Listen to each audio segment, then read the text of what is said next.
Alors sans plus tarder, j'aimerais nous inviter à ouvrir les Saints Livres et à lire 3 portions, 2 longues portions, et puis la troisième un peu petite. Quand on va lire la première portion, vous vous rendrez compte de la tentation que j'ai eue au départ, c'est celle quasiment de lire tous les chapitres. 1 Roi chapitre 18, du premier verset au 2e, et puis le verset 5e, puis 17 à 18, puis 30 à 32, et puis 39, puis 41, et puis enfin 45. J'entends quelqu'un dire enfin. Premier livre des Rois, chapitre 18. Bien des jours s'écoulèrent et la parole de l'Éternel fut ainsi adressée à Élie dans la 3e année. Va, présente-toi devant Akab et je ferai tomber de la pluie sur la face du sol. Et Élie alla pour se présenter devant Akab, et soulignez bien, la famine était grande à Samarie. Verset 5e. Akab dit à Abias, va par les pays vers toutes les sources et vers tous les torrents. Peut-être se trouvera-t-il de l'herbe et nous conserverons la vie aux chevaux et aux mulets. Et nous n'aurons pas besoin d'abattre du bétail. 17 à 18. À peine Akab aperçut-il Élie qui lui dit, est-ce toi qui jettes les troubles en Israël? Élie répondit, je ne trouble point Israël, c'est toi au contraire et la maison de ton père, puisque vous avez abandonné les commandements de l'Éternel et que tu es allé après les Baals. Verset 30, 31 et 32. Élie dit alors à tout le peuple, approchez-vous de moi. Et tout le peuple s'approcha de lui et Élie rétablit l'autel de l'Éternel qui avait été renversé. Il prit 12 pierres d'après le nombre des tribus des fils de Jacob auxquels l'Éternel avait dit, Israël sera ton nom. Et il bâtit avec ces pierres un autel au nom de l'Éternel. Il fit autour de l'autel un fossé de la capacité de 2 mesures de semences. Verset 39e. Quand tout le peuple vit cela, ils tombèrent sur leur visage et dirent, c'est l'Éternel qui est Dieu, c'est l'Éternel qui est Dieu. Verset 41, et Élie dit à Akab, monte, mange et bois, car il s'est fait entendre un bruit qui annonce la pluie. Et puis enfin, le verset 45. En peu d'instants, les ciels s'obscurcirent par les nuages et les vents s'établit et eut une forte pluie. Akab monta sur son char et partit pour Jezreel. Lisons Luc au chapitre 15, assez longue lecture du verset 13 au verset 22. Peu de jours après, les plus jeunes fils ayant tout ramassé, partit pour un pays éloigné où il passe son bien en vivant dans la débauche. Lorsqu'il eut tout dépensé, une grande famine survint dans ces pays et il commença à se trouver dans le besoin. Il alla se mettre au service d'un des habitants du pays qu'il envoya dans ses champs garder les pourceaux. Il aurait bien voulu se rassasier des carouges que mangeaient les pourceaux, mais personne ne lui en donnait. J'aime bien ce passage, le verset 17. Étant rentré en lui-même, je voudrais même encore le relire, étant rentré en lui-même, il dit, combien d'ouvriers chez mon père ont du pain en abondance, et moi ici je meurs de faim. Je me lèverai, j'irai vers mon père, et je lui dirai, mon père, j'ai péché contre le ciel et contre toi. Je ne suis plus digne d'être appelé ton fils. Traite-moi comme l'un de tes ouvriers. Et il s'éleva, il alla vers son père. Et comme il était encore loin, son père le vit et fit ému de compassion. Il courut se jeter à son cou et le baisa. Le fils dit, mon père, j'ai péché contre le ciel et contre toi. Je ne suis plus digne d'être appelé ton fils. Mais le père dit à ses serviteurs, apportez vite la plus belle robe et revêtez-en mon fils. Mettez-lui un anneau au doigt et des souliers aux pieds. Amenez les veaux gras et tuez-les. Mangeons et réjouissons-nous. Je vais même au verset 24. Car mon fils que voici était mort et il est revenu à la vie. Il était perdu et il est retrouvé. Et ils commencèrent à se réjouir. Et puis enfin, nous lisons Ecclésiaste au chapitre 7. Et nous lisons le seul verset 14. Au jour du bonheur, sois heureux. Et au jour du malheur, réfléchis. Dieu a fait l'un comme l'autre, afin que l'homme ne découvre en rien ce qui sera après lui. Dans ces grands thèmes qui nous a été donné, que je crois fermement qui a inspiré de Dieu, la sécheresse est terminée. Dieu a déposé dans mon cœur un sous-thème avec lequel j'ai eu à me battre, mais ça s'est tellement imposé. Que faire lorsque Dieu est l'auteur et la cause de notre sécheresse? Que faire? lorsque Dieu est l'auteur et la cause de notre sécheresse. Un message peut-être qui ne s'adresse pas à nous tous, mais que je le crois s'adresse à quelqu'un. Ce qui est étonnant en lisant la parole de Dieu, c'est de voir combien notre Dieu peut s'occuper à la fois des grandes foules, des masses, mais aussi des individus. Le passage qui m'étonne le plus, c'est Actes des Apôtres, chapitre 8, ça fait des années. La Samarie a toujours été réfractaire, ne voulait pas accepter l'évangile. Et puis finalement, le diacre Philippe arrive en Samarie et il apporte un merveilleux message. La Bible dit une grande joie dans la ville. Alors qu'il y a quasiment ces mouvements de réveil, l'Éternel voit un Éthiopien qui avait quitté sa nation, son pays, assoiffé, mais qui est allé à la mauvaise adresse, à un endroit où Dieu n'était plus. Et étonnant, Dieu met presque une parenthèse sur les grands mouvements de réveil en Samarie, parce qu'il veut s'occuper d'un individu. On déplace l'évangéliste principal, Philippe, qui laisse les foules de la Samarie pour aller s'occuper d'une seule personne. C'est pour ça que je le disais, allez, ce que j'ai ressenti dans mon cœur, ce message ne s'adresse pas à nous tous, peut-être à une seule personne. Mais combien de fois Dieu peut vouloir parler à une seule personne et nous amène pour l'accompagner et faire partie du décor. 4 vérités qui vont résumer ce message. 4 vérités profondes que le texte de 1 Roi chapitre 12, 18 plutôt nous révèle. La première vérité, c'est qu'il y a des sécheresses, synonymes de souffrance, des moments difficiles, des moments où la qualité de vie est touchée, et ça va peut-être étonner, qui ont Dieu comme auteur et cause. C'est-à-dire, il est celui qui appelle cette situation apparemment négative. Celui qui la place devant nous. Dans 2 Chroniques au chapitre 7, au verset 13e, les jours où Salomon était en train de dédicacer le grand et beau temple qu'il avait bâti pour Dieu. Écoutez ce que le Seigneur lui dit. Il dit, quand je fermerai les ciels et qu'il n'y aura point de pluie, quand j'ordonnerai aux sauterelles de consumer le pays, quand j'enverrai la peste parmi mon peuple. Oh, Dieu peut des fois fermer le ciel lui-même. Il ne dit pas quand le ciel sera fermé, il dit quand je fermerai. C'est moi qui tiens la clé. Et j'ordonne qu'il n'y ait plus de pluie. Et j'appelle des choses négatives, les sauterelles, à consumer le pays. Et il ajoute aussi, j'appelle, j'enverrai plutôt la peste parmi mon peuple. J'aime beaucoup la version Nouvelle Bible Second qui dit, il peut arriver qu'un jour je ferme les ciels. C'est Dieu qui parle.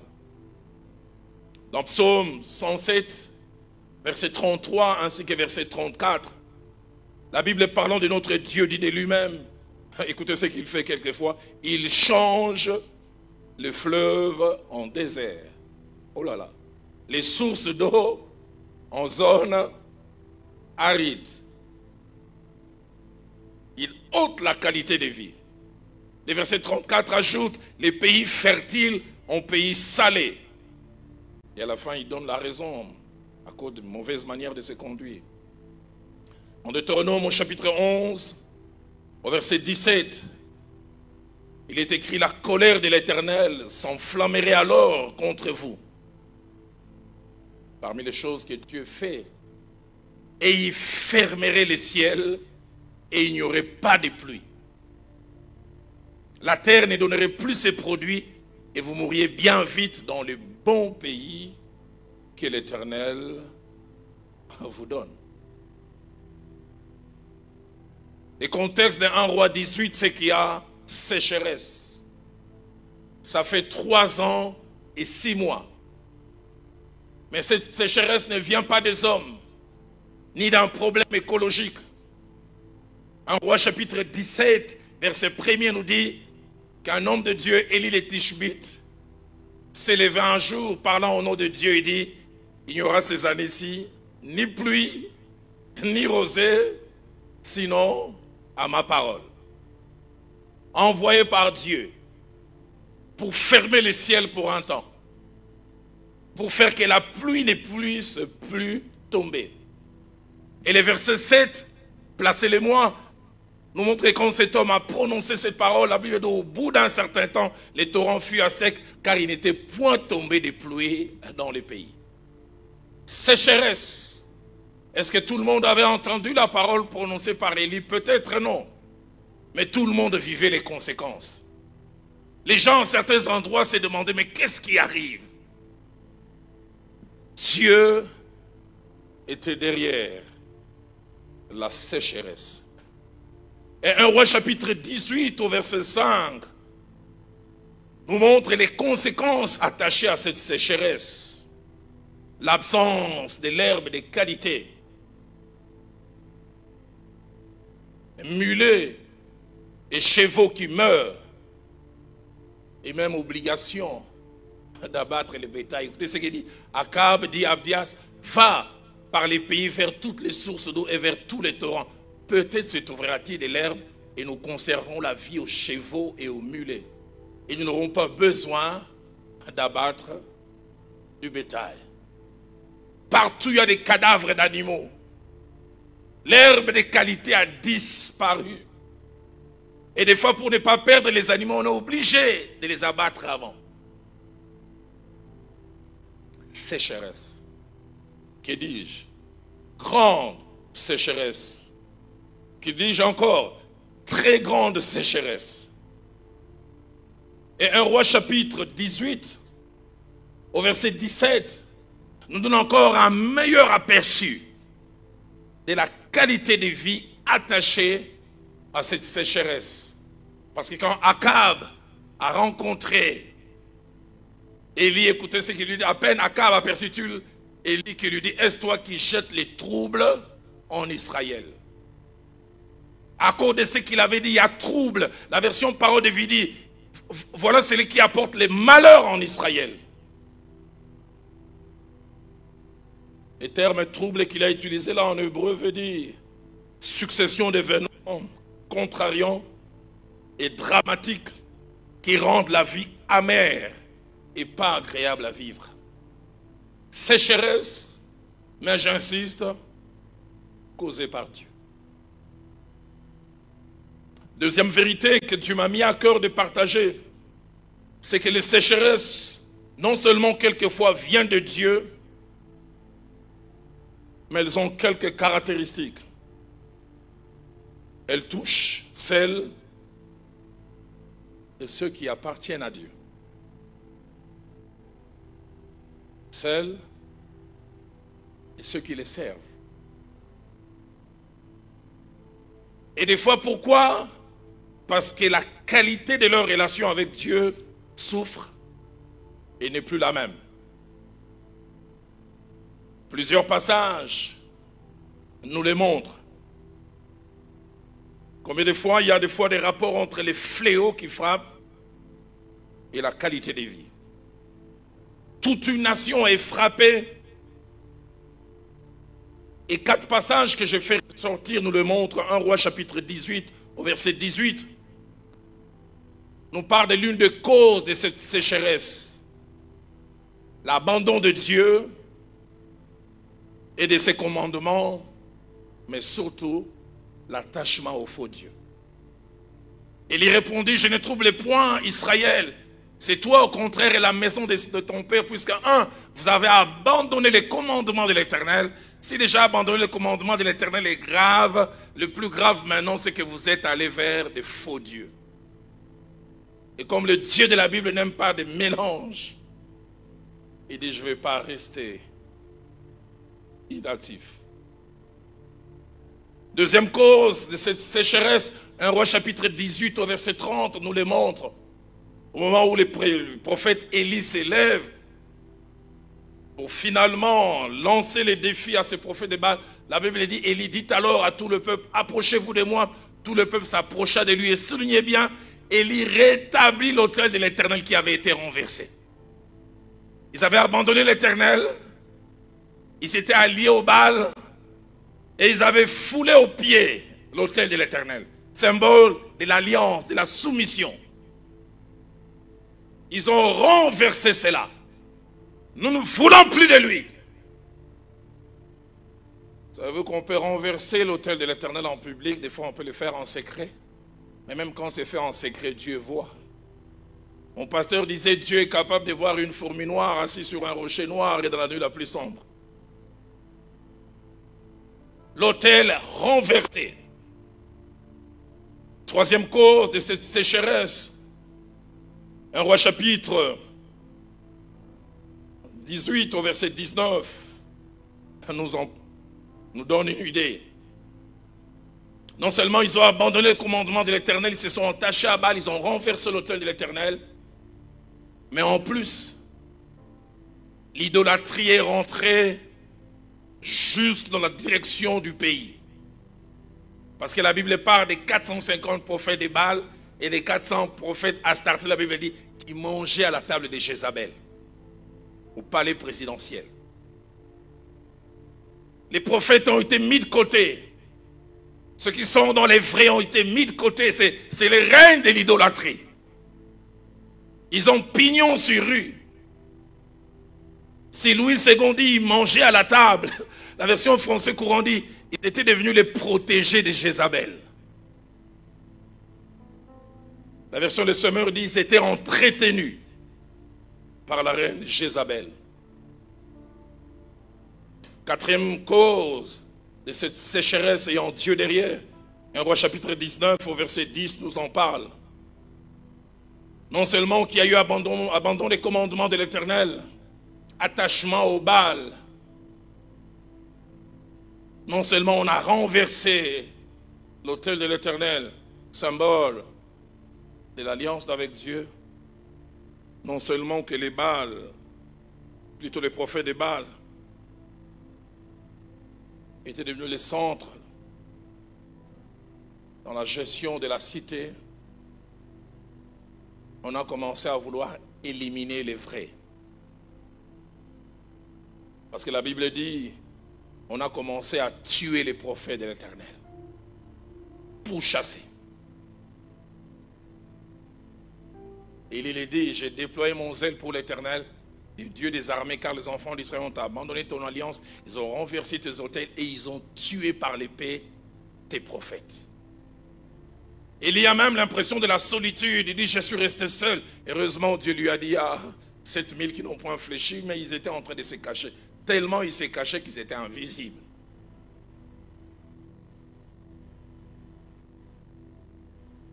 Et j'ouvre une parenthèse pour dire que la quatrième cause montre les degrés de chute et de déchéance qu'on a commencé à vouloir éliminer les vrais. Cela me fait penser au psaume 1er, au verset 1er, un passage sur lequel je suis en train de méditer et de beaucoup réfléchir ces jours. Où David, sous l'inspiration, en chantant ses premiers psaumes, nous montre la proportion que j'ai dit négative vers la déchéance. Il dit, heureux l'homme, qui ne marche pas selon les conseils des méchants. Ma petite méditation m'a montré que quand on commence à perdre, on marche sous les conseils des méchants. Mais deuxième degré de déchéance, on s'arrête sur la voie des pécheurs. On trouve plaisir dans cela. Et troisième degré le plus bas, on s'assied en compagnie des moqueurs. Je ne resterai pas trop sur ces passages.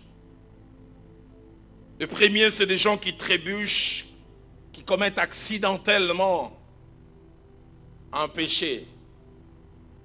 Mais le deuxième, c'est le péché devient un style de vie. Un style de vie. Mais le troisième, non seulement que le péché devient un style de vie, mais on commence à combattre ceux qui marchent dans la droiture. Et c'est cet état de déchéance qu'Israël a eu à atteindre. Et à cause de cela, Dieu décide, je ferme le ciel. Les animaux meurent, il ferme les ciels. Famine, il ferme les ciels. Des cadavres en grand nombre, enterrement après enterrement.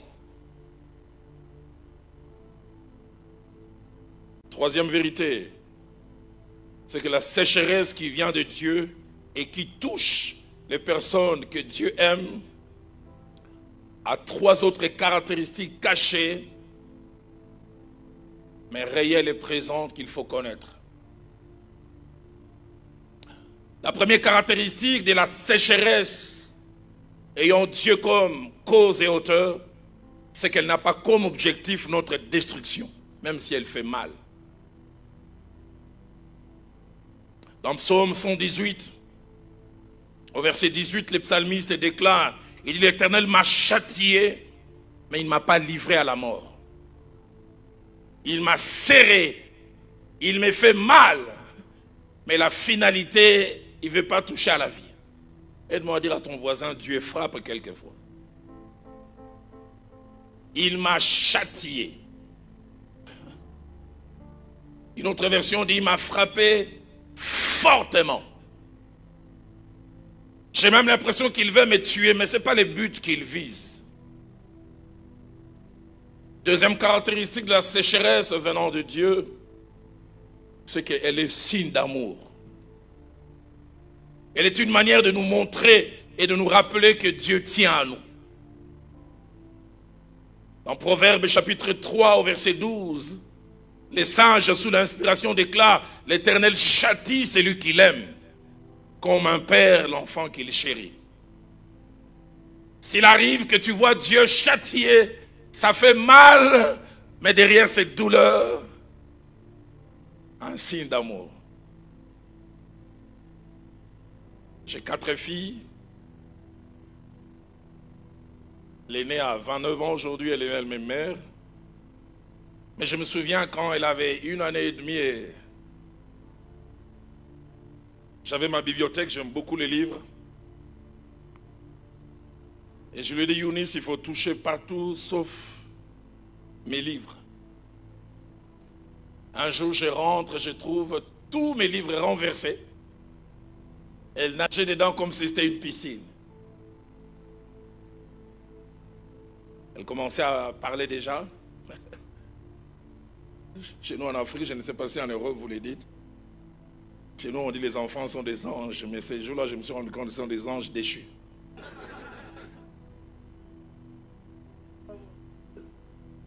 Parce que je lui avais dit, Younis, le jour où tu touches le livre, papa va punir.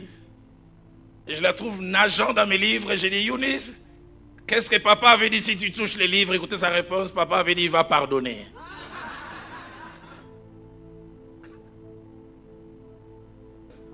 J'ai dit, qui lui a appris ça? En bon français, c'est du mensonge. Dans la bouche d'un enfant qui avait moins de 2 ans. J'ai jamais oublié, j'ai dit, je vais t'enfermer, tu ne vas pas sortir. Elle avait les yeux larmoyants. Papa, pardonne. Je savais que si je pardonnais, elle n'allait pas apprendre. C'est la première fois que je la punissais parce que c'est la première fois que j'étais parent. Je n'ai jamais oublié, je l'ai enfermée. Elle pleurait dans sa chambre, moi je pleurais au salon. Je disais, mais toi aussi, c'est toi qui m'as amené à faire ça.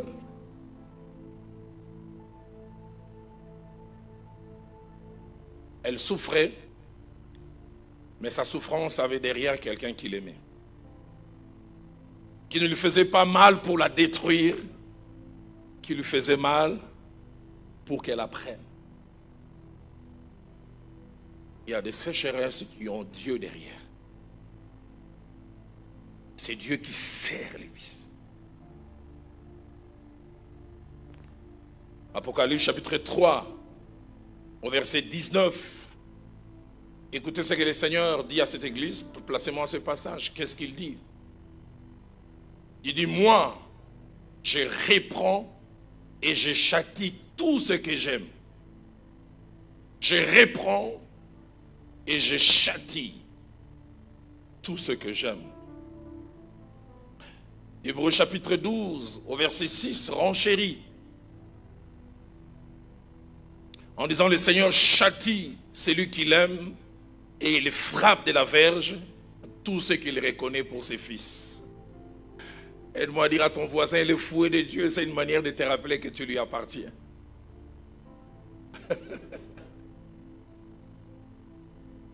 Le Seigneur châtie celui qu'il aime et il frappe de la verge tout ce qu'il reconnaît pour ses fils.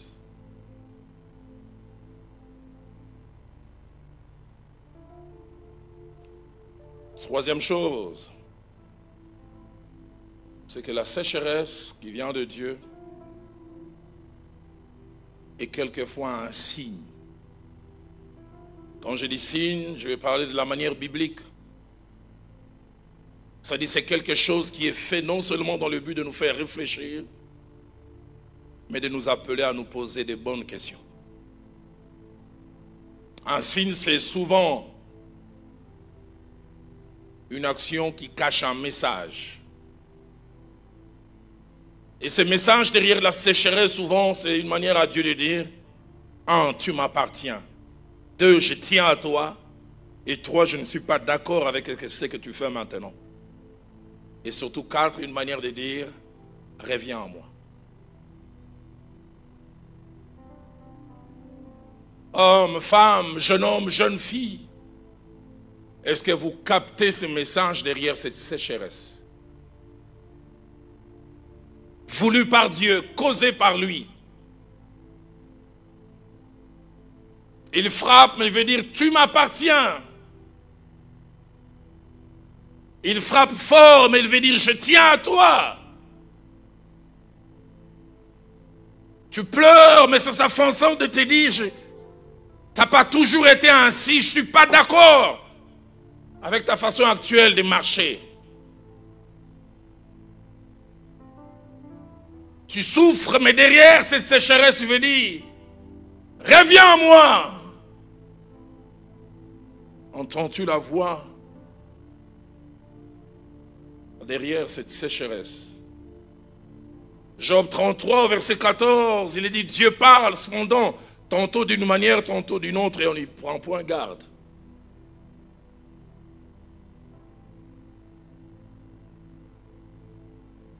Toujours Job 33, verset 19. Il parle par la douleur aussi. Quand l'homme est repris sur sa couche. Et la douleur. Quand Moïse est appelé à se présenter devant les pharaons, Exode 4, verset 8, l'Éternel lui parle des signes qu'il doit produire. Mais derrière ces signes, il y a un message chaque fois. Il dit, si ne te crois pas, dit l'Éternel, et n'écoute pas la voix du premier signe. Il y a un signe, mais dans ces signes, il y a une voix. Ils croiront à la voix du dernier signe. Est-ce que tu écoutes les messages derrière ces signes? Des fois, nous voyons les combats là où c'est Dieu qui parle. Des fois, nous voyons les diables là où c'est Dieu qui nous parle. Qui est en train de dire, change des choses. Change des choses. Hébreux chapitre 12 au verset 10. La Bible dit, Dieu nous châtie, étonnant, mais pour notre bien. Est-ce qu'on peut faire à quelqu'un mal pour son bien? Châtier, ce n'est pas caresser, hein? Nos pères nous châtiaient pour un peu de jours comme il les trouvait bon, mais Dieu nous châtie pour notre bien. Écoutez la fin du verset, afin que nous participions à sa sainteté. J'ai fermé le ciel. Je laisse les animaux mourir parce que vous êtes éloignés de ma sainteté. La grande question, Seigneur, est-ce le seul moyen pour nous attirer? Tu aurais pu utiliser un autre moyen. Les sols sont secs, les enfants ont maigri. Les nombres de morts se multiplient, mais le but de Dieu derrière, ils ont abandonné mes commandements. Ils sont allés à l'idolâtrie. Ils ont établi les prophètes de Baal et d'Astarté au sommet de la nation. Et puis en plus, ils commencent à combattre les vrais. Quatrième et dernière vérité qui va m'amener vers la conclusion, c'est que la sécheresse est suscitée par Dieu. Quelle que soit sa durée, sa teneur, elle n'est jamais permanente et éternelle. Elle s'arrête et peut s'arrêter à quelques conditions. Et nous verrons Israël a pratiqué ces conditions et la sécheresse s'est arrêtée. Elle s'arrête premièrement lorsque nous prenions conscience que c'est Dieu qui est derrière. Deuxièmement, elle s'arrête lorsque nous nous posons les bonnes questions. Hommes, femmes, jeune homme, jeune fille, dans votre sécheresse, est-ce que vous vous posez les bonnes questions? Est-ce que nous nous posons les bonnes questions? Troisièmement, elle s'arrête lorsque nous cessons de faire certaines choses. Que Dieu n'approuve pas, mais que des fois nous faisons loin des regards à des hommes. Il y a 6 ans, un homme de Dieu vient me voir en disant, il m'appelle grand frère, prie pour moi. Rien ne va dans mon ministère, les ouvertures qu'il y avait, je n'en ai plus. Les collaborateurs se collent les têtes. Les gens commencent à me quitter. Je n'ai jamais oublié les jours où sa femme est venue me voir en pleurant. Sa femme me dit, pasteur, ça fait plus de 28 ans que je suis marié avec mon mari. Ça fait 32 ans que je le connais. Elle m'a dit, ce soir-là, elle s'est réveillée vers 2 h du matin. Elle a regardé à côté du lit, son homme n'était pas là.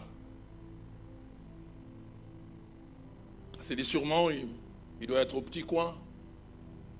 Elle a attendu quelques minutes, il ne venait pas, puis elle a regardé au petit coin, c'était sombre.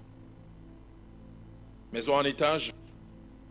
Elle dit, je vais descendre, mon mari aime beaucoup le basketball américain, NBA, sûrement qu'elle est en train de suivre. C'est la période des playoffs, leur finale. Elle-même dira après, heureusement qu'en descendant l'escalier, je vais demander, chérie, tu regardes le basket? Elle regarde vers la télé. La télé n'était pas allumée. Et puis elle regarde côté du bureau. Elle voit il y a de la lumière. Elle se dit, mais il ne m'avait pas dit qu'il allait préparer un message. Et elle me dira encore, heureusement que je n'avais pas crié au loin, chérie, qu'est-ce que tu fais? Elle dit, j'arrive, souffrez que j'en parle. Elle dit, je trouve mon mari devant l'écran de l'ordinateur, film pornographique. Le bishop, son pyjama ouvert, en train de se faire plaisir lui-même. La femme s'est dit, je me suis mise à pleurer, je lui ai dit, tu as laissé une femme réelle et tu es en train de te satisfaire avec une femme virtuelle. Tu en as une des vraies. L'homme s'est mis à pleurer en disant, c'était ma faiblesse avant ma conversion. Je l'avais vaincu, mais il y a 8 ans, j'ai des victoires sinusoïdales. Aujourd'hui, victoire, demain, défaite. Et je n'ai jamais oublié la phrase que cette épouse m'a dite. Elle dit, pasteur, ça fait 32 ans que je connais mon homme. Elle a dit, le frère en Christ que j'avais connu il y a 32 ans était un enfant de Dieu. Et le bishop est un païen. Cette phrase résonne toujours dans ma tête. Les frères que j'ai connus à 32 ans, c'était un enfant de Dieu, craignant Dieu. Mais le bishop, il a gagné en titre, en reconnaissance, mais il s'est éloigné de Dieu.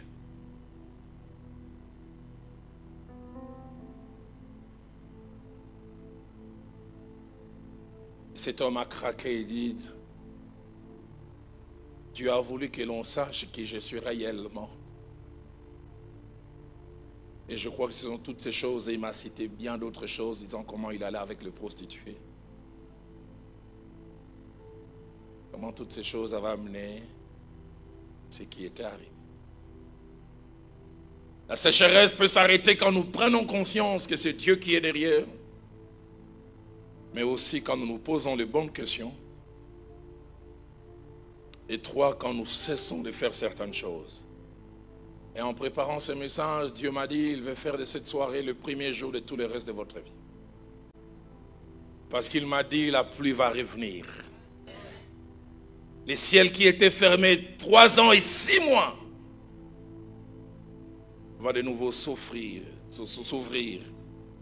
Mais 4e chose que Dieu attend que nous fassions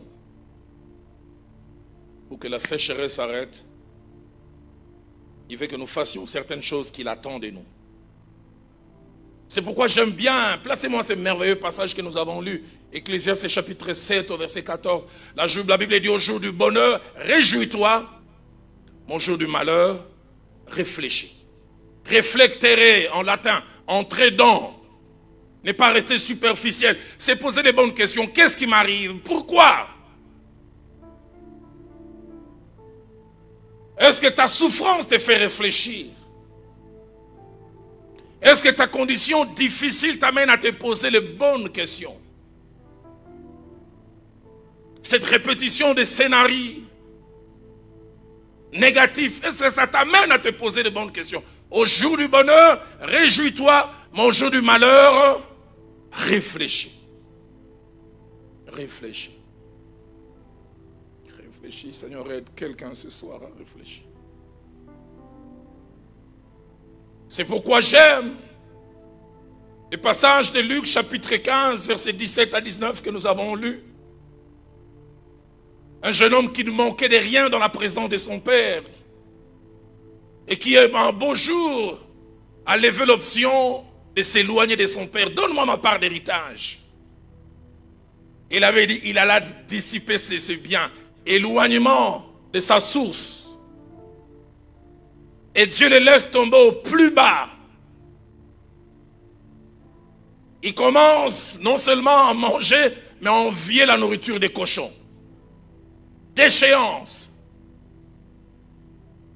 L'enfant choyé, presque un prince dans la maison de son père, à la condition presque d'un domestique, clochard. Mais ce que j'aime, il pratique ce qu'Ecclésiaste 7, 14 dit. Dans sa déchéance au plus bas, ma Bible à moi dit, étant rentré en lui-même. Seigneur, donne-moi ce soir quelqu'un qui rentre en lui-même. Étant rentré en lui-même, français courant dit, il s'est mis à réfléchir sur sa condition. Il se regarde, ça c'est pas moi. J'ai pas toujours eu des ongles sales comme ça. J'ai pas toujours senti les cochons. J'ai été un prince dans une maison. Ça c'est pas moi. Étant rentré en lui-même. Seigneur, donne-moi ce soir quelqu'un qui va rentrer en lui-même. Mais non seulement qu'il rentre en lui-même, il n'est pas complaisant. Il reconnaît son tort. Il ne trouve pas d'excuses. Il dit, j'ai péché contre le ciel et j'ai péché contre mon Père. Mais non seulement ça, il reconnaît aussi la gravité de son péché. Je suis tombé très bas, mais même si je cherche la réconciliation, il est possible qu'on ne me réhabilite pas au même niveau. Il dit, j'irai chez mon père et je lui dirai, traite-moi comme l'un de tes mercenaires. Je reviens, mais ce que j'ai fait était tellement grave que si tu ne m'acceptes pas dans la maison, tu me laisses dormir avec les sentinelles, je dirais, je le mérite.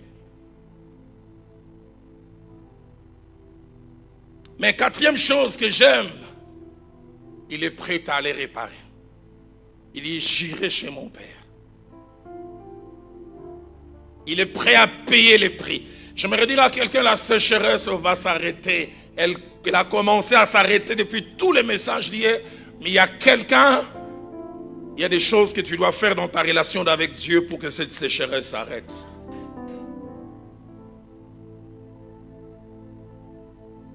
Ce que j'aime avec ces jeunes hommes, c'est lui qui s'est disputé la nourriture avec les cochons. Quand sa sécheresse s'est arrêtée, il a retrouvé la condition perdue.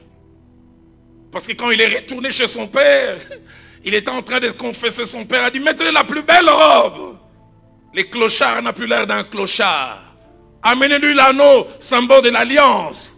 Mettez-lui les sandales aux pieds. Et je m'imagine après plusieurs jours, il a mangé un repas comme jamais. Celui qui mangeait avec les cochons, il était prêt à manger à table. Parce que sa sécheresse est finie, mais parce qu'il était prêt à payer le prix.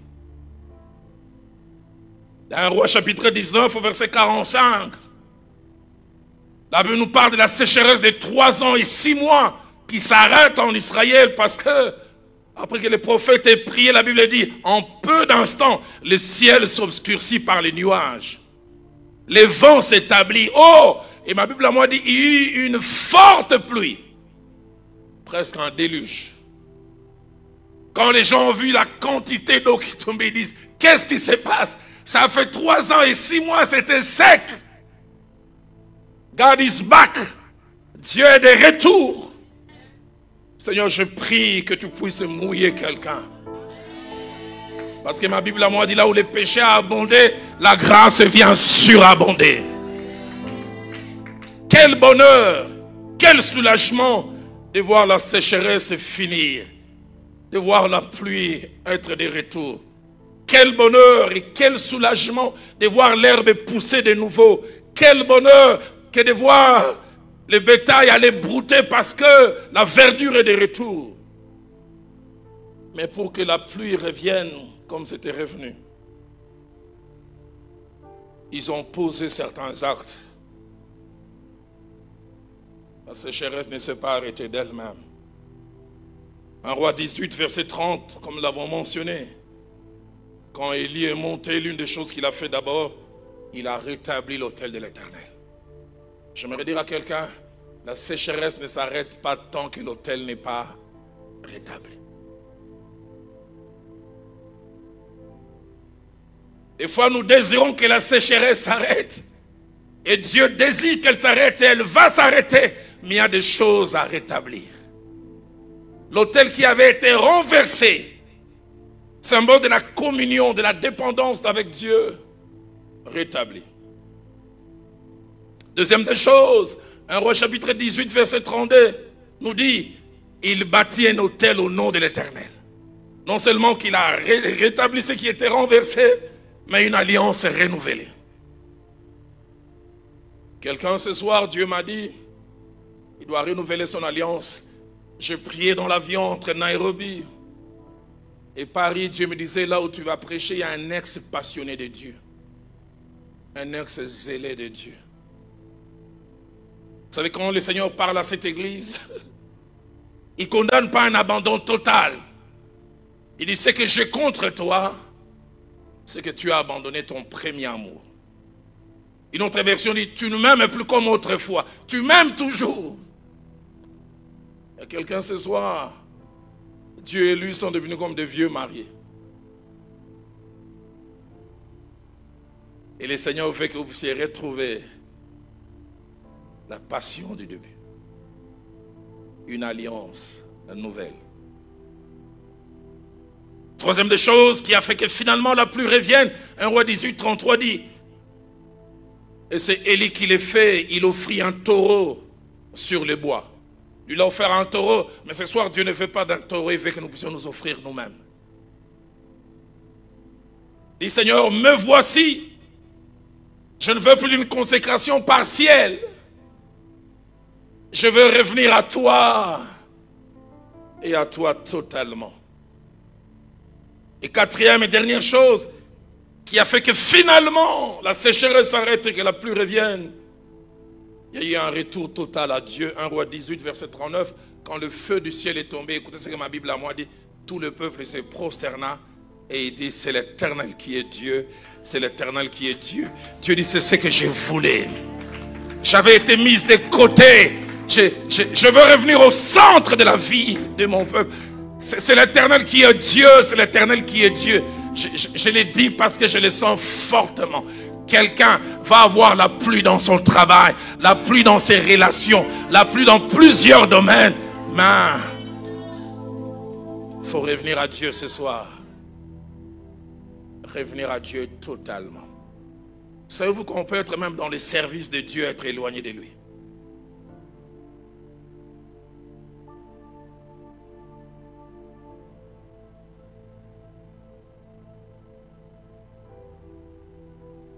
Ce soir, non seulement comme pour Israël, mais aussi comme le jeune homme de Luc 15, j'aimerais dire à quelqu'un 3 choses importantes. La première, c'est que ce que tu vis peut s'arrêter. Que dis-je? Doit s'arrêter. La deuxième, c'est que Dieu a certes la clé pour que ton ciel s'ouvre, mais tu as aussi une partie de la clé. La troisième, c'est qu'il suffit d'un rien. Ta condition peut changer. Dans Joël chapitre 2, verset 13, les prophètes déclarent, déchirez vos cœurs et non vos vêtements. Mais j'aime surtout ce qu'il dit, revenez à l'Éternel votre Dieu, car il est compatissant et miséricordieux.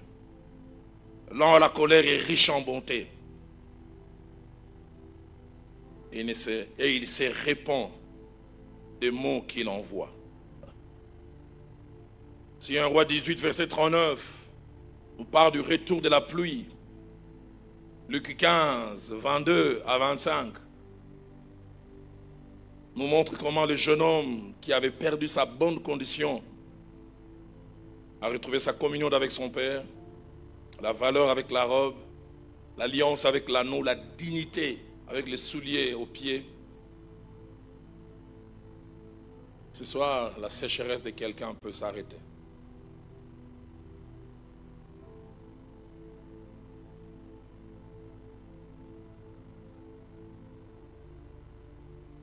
Il y a ces merveilleux cantiques qui a accompagné les réveils d'il y a plus de 300, 400 ans. Tel que je suis, sans rien en moi.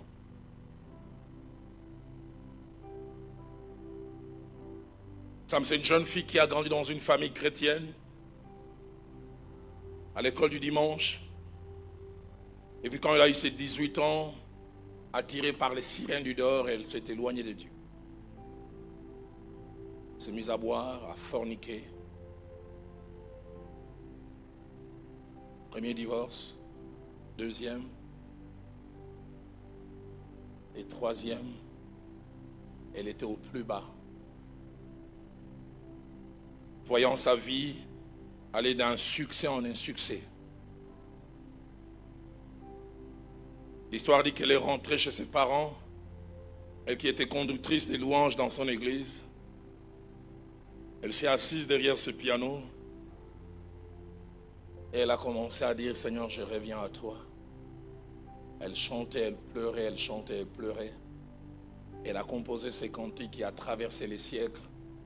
Tel que je suis sans rien en moi, sinon ton sang versé pour moi, et ta voix qui m'appelle à toi, agneau de Dieu, je viens.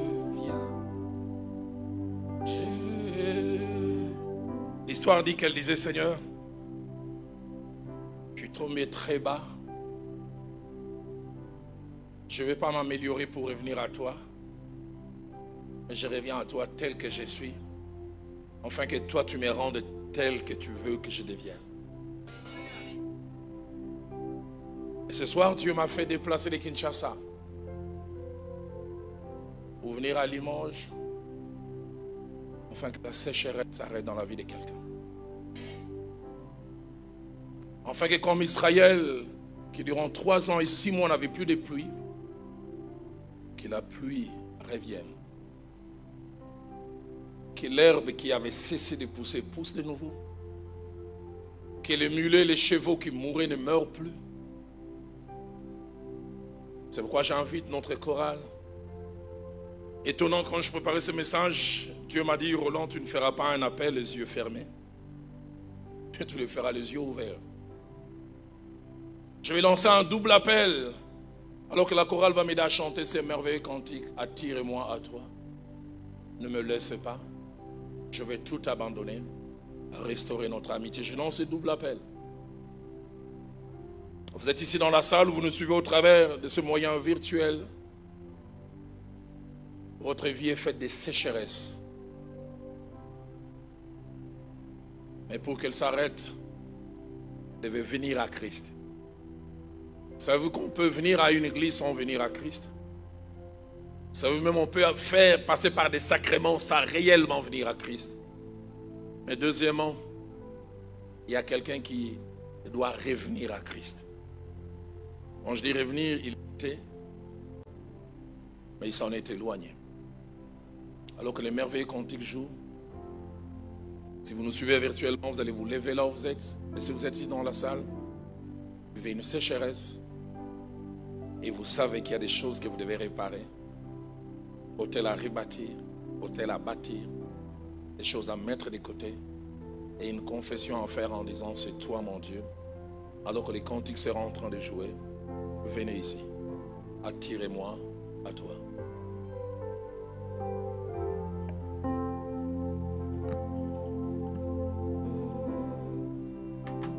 Attire-moi à toi. Venez ici devant si ça vous dérange pas. Ne me laisse pas. Ne me laisse pas. Je vais tout abandonner. Je veux tout abandonner. Pour restaurer notre amitié, restaurer notre lien, restaurer notre amitié. Restaurer notre amitié. Y a-t-il quelqu'un qui veut dire avec moi, tu es mon désir et même mon seul désir? Tu es mon désir. Et je ne veux que toi, toi seul. Pas ce qui t'appartient d'abord, toi. Je ne veux que toi. Rien ne peut te remplacer, rien du tout. Rien ne peut te remplacer. Dans tes bras, je suis rassuré.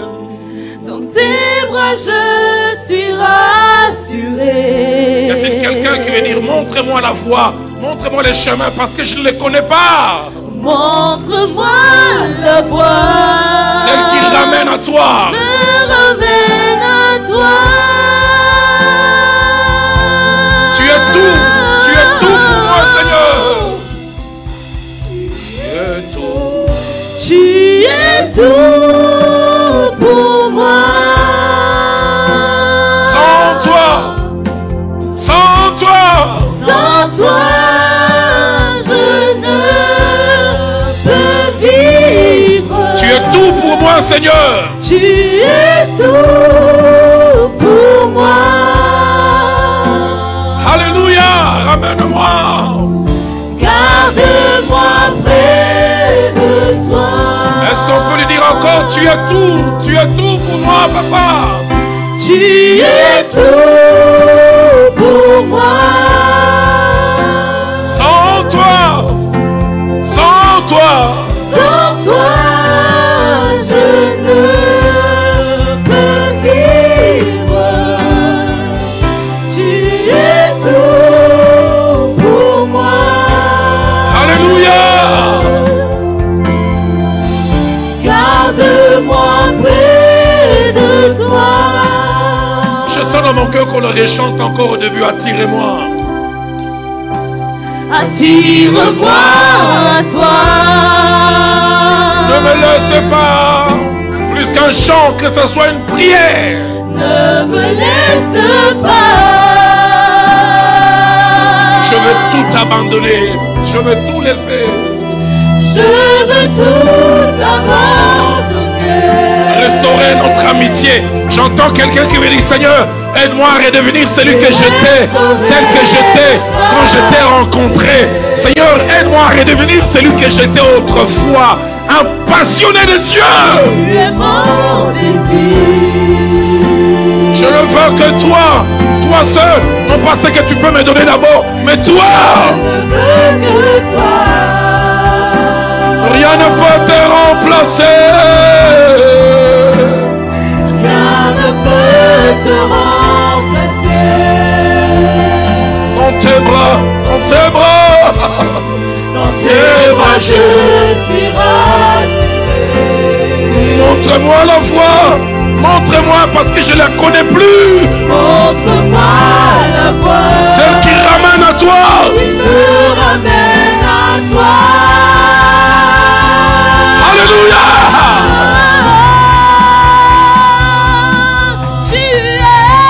Tu es tout pour moi. Sans toi, sans toi, je ne peux vivre. Tu es tout pour moi.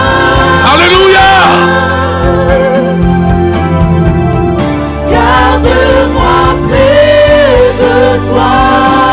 Encore une fois, tu es tout pour moi.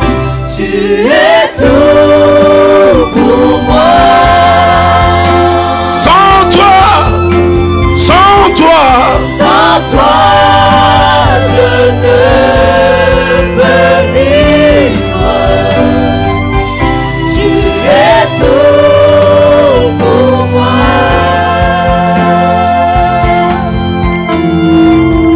Garde-moi près de toi.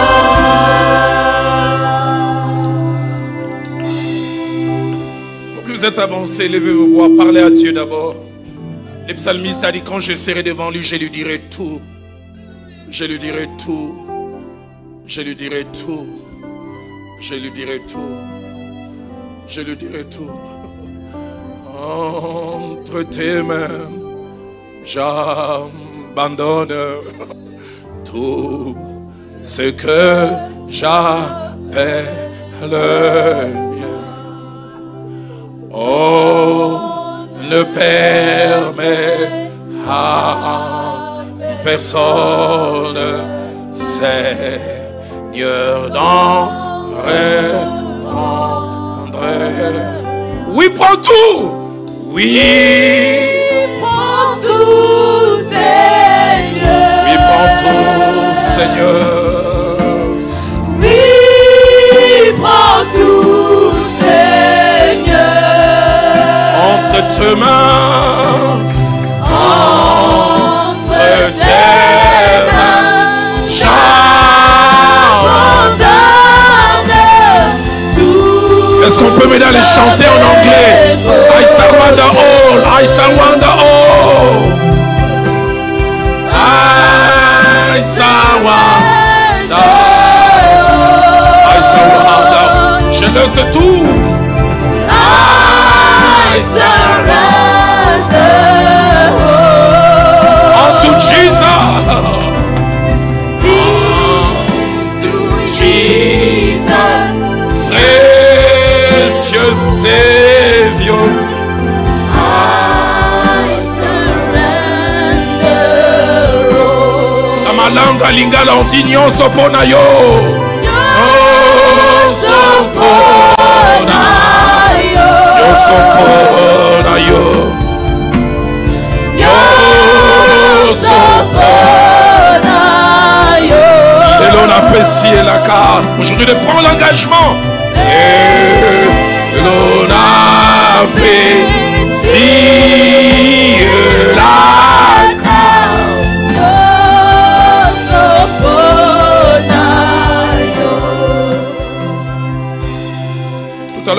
8h30, 11h30, j'étais dans ce train qui nous amenait de Paris jusqu'ici. Et je me suis assoupi à un moment où l'Esprit de Dieu m'a parlé de 2 personnes. Il dit, Roland, là où tu vas enseigner, il y a quelqu'un lorsqu'il était en Afrique, loin d'ici, passionné de Dieu, servant Dieu dans la crainte. Et j'entendais Europe, cimetière de la foi, de la consécration. Dieu m'a dit, depuis que tu es en Occident, l'Occident a été le cimetière de ta foi. Dieu m'a montré comment tu jeûnais, tu priais pour que Dieu ouvre les portes, pour que tu viennes à cet endroit où ta condition serait matériellement, socialement différente. Dieu me dit, ta condition sociale est meilleure, mais ta condition spirituelle n'est plus la même. J'entendais même le terme caricature. Dieu me dit, tu es la caricature de ce que tu étais en Afrique, loin d'ici. C'est le jour et la nuit entre ce que tu étais autrefois et ce que tu es aujourd'hui.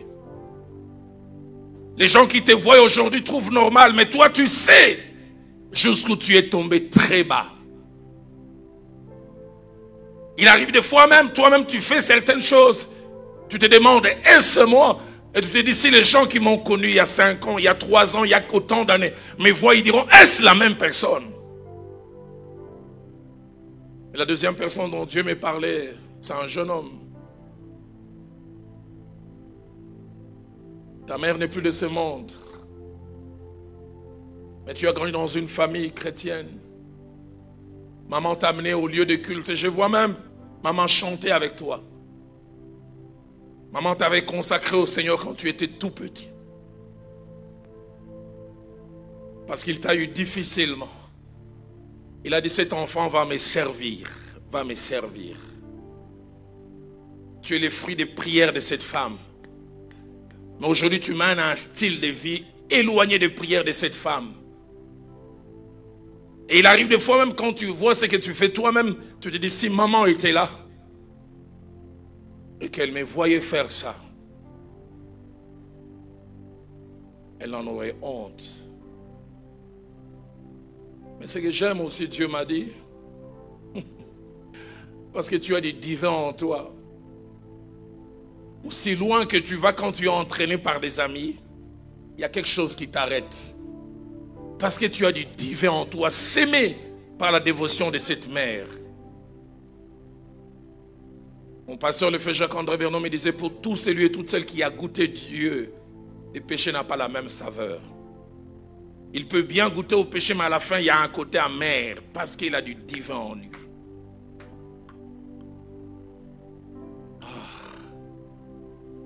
Vous êtes avancé, levez légèrement vos mains. Oui, prends tout, Seigneur. Oui, prends tout, Seigneur. Entre tes mains. Entre tes mains, j'abandonne. L'avait dit, au jour du malheur, réfléchis. Au jour du malheur, réfléchis. Encore une fois, oui, prends tout. Alors que le pasteur, l'apôtre s'avance. Il va vous amener dans une prière de réconsécration. Il va vous amener dans une prière de réconsécration. Et il va prier pour que, comme pour Israël, la pluie qui était partie, le ciel qui était fermé par Dieu s'ouvre de nouveau.